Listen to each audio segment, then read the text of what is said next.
All right. I don't have a lot of time today. It's gonna be a quick video, but I just really quickly want to get on here. Yeah, what a wild session, crazy. Um, what was I can let me just drop it in here. So this is my trade. It was just instead of I was looking to long 75.17, but we were near the highs, so I actually ended up just shorting to it. So that was basically it. I had mentioned in the chat, I said 75.17. That's the draw. That's I would like to long there. It would have been actually a crazy bottom tick long. It was like 70 points on ES, so that's like 500 points on NQ for that same move. But anyways, I was in shorts already and just took it to the draw, and that was it for the day. I was exhausted from just trades overnight and just multiple entries getting break even. It was just crazy whipsaw action. So hats off to you if you came out green today. That was like, just from what I witnessed, the volatility, that was one hell of a day. But if you are really kind of finite with your entries, then yeah, you could have absolutely made a killing today. I kind of just, it was a good day. Solid. No complaints. But yeah, after I was up and down hundreds to thousands. Like it was crazy. The most I was down was like I think like 300, but after being up like 1700, I was emotionally just I was up and down. It was crazy. Anyways, what a day. Yeah, I just really quickly want to get on here and say, okay, this is plans, things change. And our theme here is if this then that. And so if this happened, then we do that. And if that happens, then we do this. And in this case, both these regions, tiny little hold there, tiny little hold there. This was actually that 75.17, so that was actually a really good long. That's the move I was talking about. It was like 70 points, like a bottom tick, almost like no drawdown. So I don't know. It's not often that I see someone say, "Oh yeah, I took your level," but when they do, and then they're like, "Oh my God, dude, you're welcome." But I get it. Like, you have your own confluences and stuff. You don't just want to blindly take a level that I'm gonna spout out. But yeah, anyways, that would have been quite the move if you caught it. So yeah, now that we've seen this play out, and what I've seen today, so basically, Warsh came out, FOMC. He did not do what the Bulls wanted, I guess.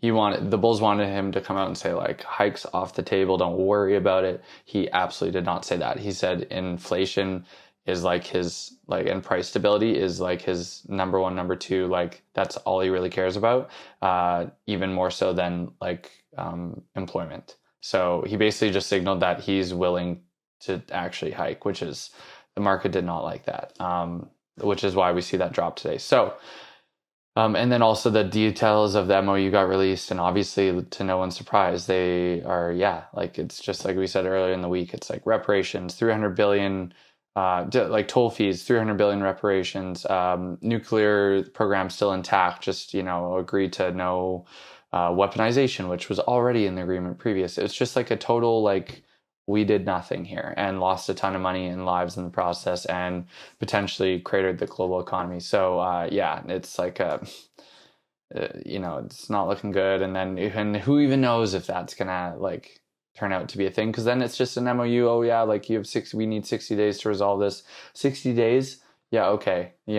Pentagon, Israel, nah, it's not happening. So anyways, this is just more stalling, more market manipulation in my mind. But this is what's going on right now. So those prices did not hold. The tape is showing no signs of this being bought. So we finished the day, minus negative 12K delta, negative 12,000 delta.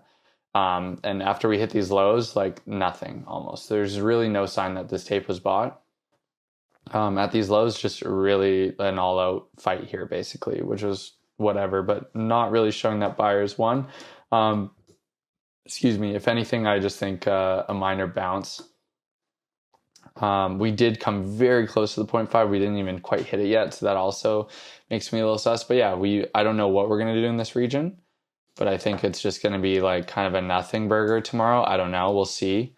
We'll see what kind of action we get, but I really only care now if I'd rather chase, I'll put it this way, I'd rather chase longs above 76.10, yes, all the way up there, than get involved in longs anywhere in here. And then in that scenario too, and like wherever NQ is at, you can think the same deal. For NQ, I would say above 550. If we're well and above 550, chase those longs for sure. But besides that, I'd say you want to be anywhere from, let's see, I would say 29,530 is a possibility, and then we're down at previous week mid 29,328. But I'm not even really looking at NQ right now. I'm going to be more focused on ES. Anywhere in this region, basically. Oops, that's a little wide. Basically from this previous week mid down. So I would say anywhere from 74.24 down to like 7,400.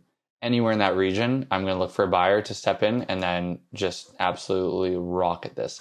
I can kind of see tomorrow being a nothing burger, and then kind of next week us like manipulating down quickly, maybe Sunday or something, Sunday, Monday. So this is what that visual would look like. Let me just draw it up real quick here. So kind of like choppy, whatever, manipulate down and then rocket up to like all the way up to 7,700s, right? 7804 maybe is still the target. And then from there, oops. So yeah, up to there. And then, yeah, anywhere in that region basically, and then down. That's what I'd be looking for to happen.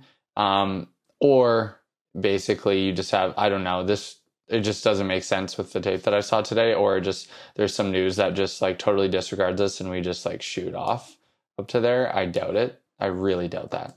I don't think so. But yeah, I think basically what you're going to have is the retail, mentality of like, or retail trader mentality of basically like, oh, we basically filled the gap and rejected, and now we're just going to reject lower and we're going to make this next leg down. I don't even think I don't want to see us basically below 7,400, like 7,390. I'll put it that way.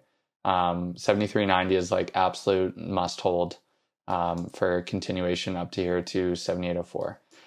So that's all I'll be looking for. So yeah, that like short week. So basically tomorrow's a Friday. So, and it's OPEX, like there's no reason really to trade tomorrow. I feel like it's going to be a nothing burger. I just wouldn't trade, but, we are very negative gamma right now. So dealers basically are like, they're not cushioning. So some crazy stuff could happen tomorrow. That's also a possibility. I don't know. But yeah, just watch for tomorrow being the inside day. If tomorrow does break down and we get to these lows, I would look for a buyer and buy them. Whatever entry model is, take it. But yeah, for me, I'll just be looking for a buyer to absorb heavy on the tape down here, and then I'd be looking long into 7804. Think that is pretty much it for the day. So if I don't think those are the levels. That's it. So short video, really short video. Just want to get on here and say that no, I'm not looking to long anymore from where we closed right here. I actually want to be lower. I want to be anywhere from like 74.23 down to 73.90 in that region. That's what we'll be looking long and take it up there. Otherwise, I will just chase above 76.10. And chase the longs to 7804 from there. I just don't want to get involved in the middle. That's the only rule right now for me. Okay. If you are going to trade tomorrow, trade very safe, probably trade very light. Okay. Risky biz for sure. It is OPEX. So anyways, take care. Bye.